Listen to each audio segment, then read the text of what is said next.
PM Modi launches new development vision for India. Good afternoon. Welcome to Shiksha Vata, the government news and education express.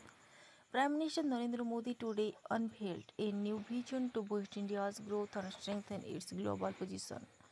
Speaking at an event in Delhi, highlighted the government's focus on infrastructure, technology, and welfare schemes for the common people. Modi announced that new highways, railway projects, and digital service will connect more villages and towns, making life easier for citizens. He also stressed the importance of youth empowerment, women's safety, and eco-friendly development. Citizens across the country welcome his message, calling it inspiring and forward-looking.